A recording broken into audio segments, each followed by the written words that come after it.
Mughal society, Mughal സമൂഹം, മുഗൾ കാലഘട്ടത്തിലെ ഇന്ത്യയിലെ സാമൂഹിക അവസ്ഥ എന്താണ്, സാമൂഹിക വിഭാഗങ്ങൾ എന്തൊക്കെയാണെന്നാണ് നമുക്ക് ചർച്ച ചെയ്യേണ്ടത്. മുഗൾ സമൂഹത്തെ കുറിച്ച് പറയുമ്പോൾ ഇന്ത്യയില് ഈ കാലഘട്ടത്തിൽ ഒരു ശ്രേണീബദ്ധമായ സാമൂഹിക ഘടന നിലനിന്നിരുന്നു. അഥവാ ഭരണാധികാരികൾ അല്ലെങ്കിൽ എംപറേഴ്സ് എന്ന് പറയുന്ന ചെറിയ മൈനോറിറ്റി വിഭാഗമാണ് സമൂഹത്തിൽ ഏറ്റവും ഉന്നതരായിട്ടുള്ള എല്ലാ അധികാരങ്ങളും ഉണ്ടായിരുന്ന വിഭാഗം. അതോടൊപ്പം അവരുമായി ബന്ധമുള്ള റൂളിംഗ് ക്ലാസ്, ഭരണാധികാരി വിഭാഗം തന്നെയായിട്ടുള്ള ജമീന്ദാർമാർ അഥവാ പ്രഭുക്കന്മാർ. അതിന്റെ താഴെയാണ് കർഷകര്, കച്ചവടക്കാര്, ഉയർന്ന കർഷകര്, കച്ചവടക്കാര്, ഗവൺമെന്റ് ഉദ്യോഗസ്ഥന്മാര്, അങ്ങനെയുള്ള ആളുകളല്ല. ഏറ്റവും താഴേക്കിടയിൽ സമൂഹത്തിലെ വലിയൊരു വിഭാഗമായ ഏറ്റവും സാമൂഹികമായി ഏറ്റവും പിന്നോക്കം നിൽക്കുന്ന കർഷകര്, അടിമകള്, ജാതി വ്യവസ്ഥയിൽ തന്നെ ഏറ്റവും പിന്നോക്കം നിൽക്കുന്ന വിഭാഗങ്ങളെല്ലാം ഉള്ള ആളുകൾ. അപ്പൊ റൂളിംഗ് ക്ലാസ് ആണ് പ്രധാനമായും മുഗൾ സമൂഹത്തിലെ ഉന്നത വിഭാഗം. അതിൽ നോബിൾസ്, ജമീന്ദാർമാര്, അതോടൊപ്പം എംപറേഴ്സ് ഒക്കെ ഉൾപ്പെടും, ചക്രവർത്തിമാരും ഉൾപ്പെടും. മിഡിൽ ക്ലാസ് എന്ന് പറയുന്നത് ഷോപ്പ് കീപ്പേഴ്സ്, കച്ചവടക്കാര്, ദെൻ ഗവൺമെന്റ് ഉദ്യോഗസ്ഥന്മാര്, പ്രൊഫഷണൽസ്, കാസി, മതപുരോഹിതന്മാര്, ചെറിയ മാൻസബ്ദർമാർ, ചെറിയ പ്രഭുക്കന്മാർ, അല്ലെങ്കിൽ ഗ്രാമീണ മേഖലയിലൊക്കെ ഉണ്ടായിരുന്ന മാൻസബ്ദാർ. ഏറ്റവും താഴേക്കിടയിലുള്ള വിഭാഗമാണ് ലോവർ ക്ലാസ് ആണ് പെസൻസ്, ആർട്ടിസാൻസ്, ക്രാഫ്റ്റ്സ്മെൻ, സ്ലേവ് തുടങ്ങിയിട്ടുള്ള ആളുകൾ.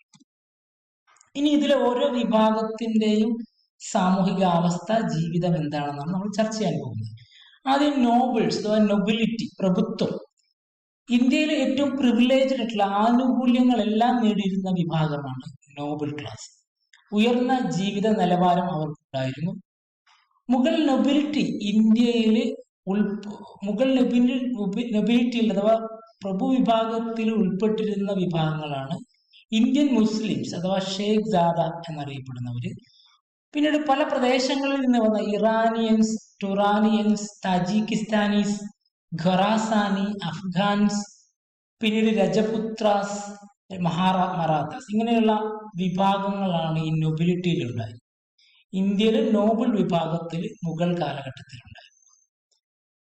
അവർക്ക് വേണ്ടി ഇന്ത്യയിലെ കൊട്ടാരത്തിലെ ഫാക്ടറികൾ അഥവാ റോയൽ കാർഖാനകളിൽ നിന്ന് ഏറ്റവും നല്ല ഉൽപ്പന്നങ്ങൾ നിർമ്മിച്ചിരുന്നു. പട്ടുകൊണ്ട്, പട്ട്, സ്വർണം, സിൽവർ എന്നിവ ഉപയോഗിച്ചുകൊണ്ടുള്ള ഏറ്റവും നല്ല ഉൽപ്പന്നങ്ങൾ റോയൽ കാർഖാനയിൽ ഇവർക്ക് വേണ്ടി നിർമ്മിച്ചിരുന്നു. അതോടൊപ്പം തന്നെ ഇവർക്ക് സ്വന്തമായിട്ടുള്ള അന്തപുരങ്ങൾ, കൊട്ടാരങ്ങളുണ്ടായിരുന്നു. ആ കൊട്ടാരത്തിനകത്ത് സ്ത്രീകൾക്കുള്ള ഗേഹമാണ് ഹാരം അഥവാ അന്തപുരങ്ങൾ എന്നറിയപ്പെടുന്നത്. ദെൻ അവർക്ക് അടിമകൾ സ്വന്തമായിട്ട് നിലനിർത്തിയിരുന്നു, കരകൗശല വിദഗ്ധന്മാരുണ്ടായിരുന്നു.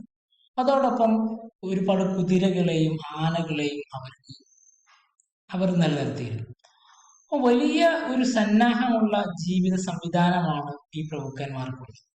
അതോടൊപ്പം അവര് കൊട്ടാര സമുച്ചയം, കൊട്ടാര രൂപത്തിലുള്ള ബംഗ്ലാവ് വീടുകളിൽ ഏറ്റവും ഭംഗിയായിട്ട് രൂപകൽപ്പന ചെയ്തിട്ടുള്ള ഗാർഡൻ, പൂന്തോട്ടങ്ങൾ അവർക്ക് അവരുടെ വീടിന്, അവരുടെ ബംഗ്ലാവിന് മുന്നിലുണ്ടായിരുന്നു. ഏറ്റവും വിലയേറിയിട്ടുള്ള വസ്ത്രങ്ങൾ ഒക്കെയാണ് അവർ ഉപയോഗിച്ചിരുന്നത്, ജ്വല്ലറി ഉൽപ്പന്നങ്ങളൊക്കെയാണ് അവർ ഉപയോഗിച്ചിരുന്നത്. അതിന്റെ തൊട്ടു താഴെയുള്ള വിഭാഗമാണ്, അല്ലെങ്കിൽ അവരുടെ ഇന്ത്യയിലെ മുഗൾ കാലഘട്ടത്തിലെ പ്രഭു വിഭാഗത്തിന് തുല്യമായ സാമൂഹിക സ്ഥാനമുള്ള ഗ്രാമങ്ങളിൽ ഉണ്ടായിരുന്ന പ്രമുഖന്മാരാണ് ജമീന്ദാർമാർ എന്ന് പറയുന്നത്. അത് സമൂഹത്തിലെ ഉന്നതരായിട്ടുള്ള വിഭാഗമായിരുന്നു. അവരും കൊട്ടാര പോലെയുള്ള വീടുകളാണ് അവർ ജീവിച്ചിരുന്നത്. അവർക്കും പടയാളികളും പ്രാദേശികമായിട്ടുള്ള ഒരുപാട് സൗകര്യങ്ങൾ അവർക്കുണ്ടായിരുന്നു. വിവിധ പ്രദേശങ്ങളിൽ പല പേരുകളിലാണ് അവർ അറിയപ്പെട്ടിരുന്നത്. ദേശ്മുഖ്, പട്ടേൽ, നായക്സ് എന്ന പേരുകളിലെല്ലാം അവർ അറിയപ്പെട്ടിരുന്നു. അവര് കൃഷിപരമായിട്ടുള്ള അല്ലെങ്കിൽ പ്രാദേശിക മേഖലയിൽ, ഗ്രാമമേഖലയിൽ കൃഷിയുടെ വികാസത്തിന് കാരണമായ പ്രവർത്തനങ്ങൾ, അല്ലെങ്കിൽ അവരുടെ കൃഷിക്ക് എല്ലാവിധ പ്രോത്സാഹനവും നൽകിയിരുന്നു. ഇനിയാണ് മിഡിൽ ക്ലാസ്, മധ്യവിഭാഗം എന്ന് പറയുന്നത്. നേരത്തെ പറഞ്ഞ shop keepers, traders, government officers, professionals, കാസീസ് ആൻഡ് തിയോളജിയൻസ്, പ്രഭുവർഗമല്ല പുരോഹിത വർഗം, മതപുരോഹിത വർഗം, ചെറിയ മാൻസബ്ദാർമാർ. അവരുടെ ജീവിത നിലവാരം എന്ന് പറയുന്നത് പണമുള്ള അല്ലെങ്കിൽ റിച്ചിനും പുവറിനും ഇടക്കാണ്, മിഡിൽ ക്ലാസ് ആണ്.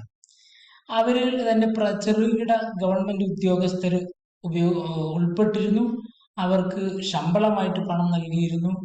തിയോളജിയൻസ്, മതപുരോഹിതന്മാര്, പണ്ഡിതന്മാര് ഉണ്ടായിരുന്നു. അവർക്ക് ഭൂമി ദാനമായിട്ട് കിട്ടിയിരുന്നു. പ്രാദേശിക രാജ അല്ലെങ്കിൽ പ്രാദേശികമായിട്ടുള്ള ജമീന്ദാർമാര്, പ്രാദേശികമായിട്ടുള്ള മുഖ്യന്മാരുണ്ടായിരുന്നു. അവർക്കും ഭൂമി ദാനമായിട്ട് ലഭിച്ചിട്ടുണ്ട്. ഇവരെല്ലാം ഉൾക്കൊള്ളുന്നതാണ് മിഡിൽ ക്ലാസ് എന്ന് പറയുന്നത്.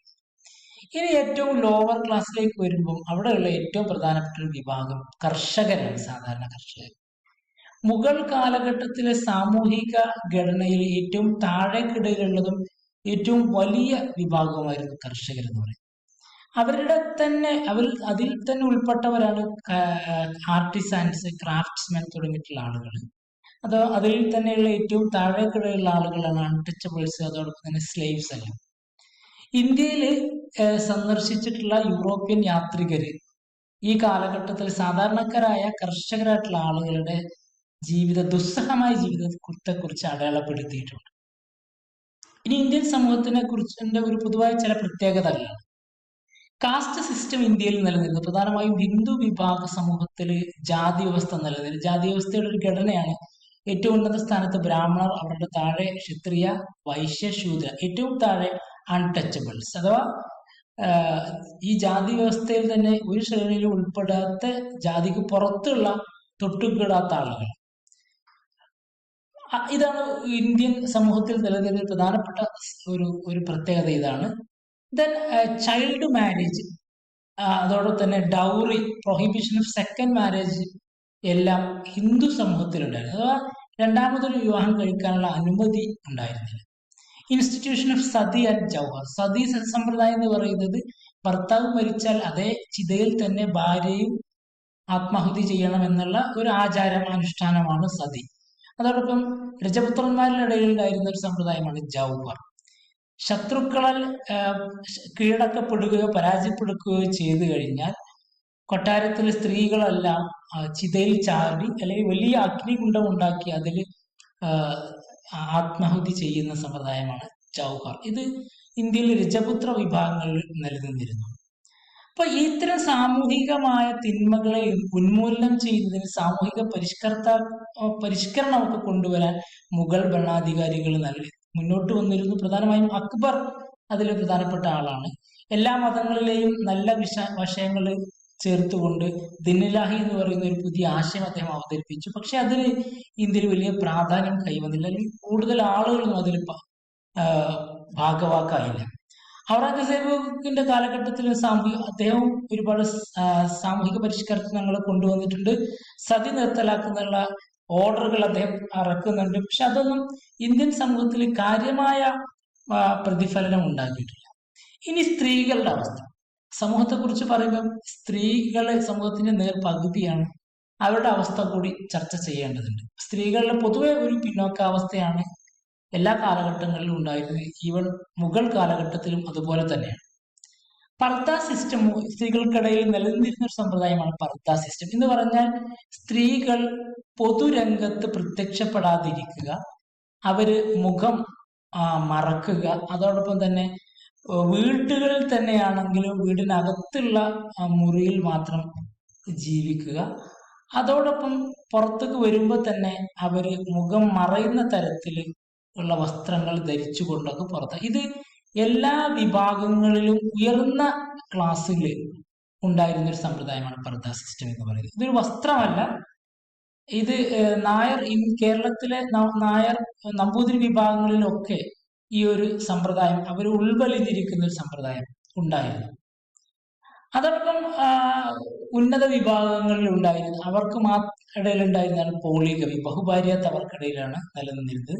മൊണോഗമി എന്ന് പറഞ്ഞ ഏക ഭാര്യ ഏക ഭർത്തൃത്വം എന്ന് പറയുന്നത് സാധാരണഗതിയിൽ സമൂഹത്തിലെ ഏറ്റവും ലോവർ സ്ട്രാറ്റ സൊസൈറ്റിയിലാണ് നിലനിന്നിരുന്നത്.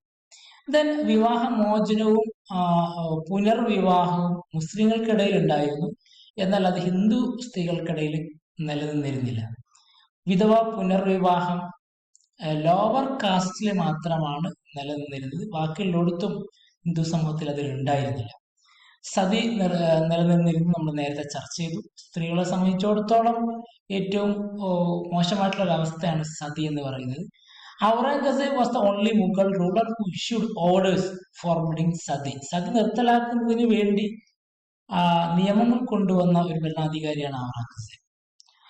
അതോടൊപ്പം ഇൻഹെറിറ്റൻസ് പ്രോപ്പർട്ടി റൈറ്റ് അഥവാ കുടുംബ സ്വത്തില് അവകാശം, ലിമിറ്റഡ് ആയിട്ടുള്ള അവകാശം മുസ്ലിം സ്ത്രീകൾക്ക് ഉണ്ടായിരുന്നു. എന്നാൽ മറ്റ് വിഭാഗങ്ങളിൽ, ഹിന്ദു വിഭാഗങ്ങൾ സ്ത്രീകൾക്കൊന്നും പൈതൃക സ്വത്തിൽ ഈ കാലഘട്ടങ്ങളിൽ അവകാശം ഉണ്ടായിരുന്നു. ഇത്രയുള്ള കാര്യങ്ങളാണ് ഇതിനകത്ത് പറയാനുള്ളത്. Okay, thank you.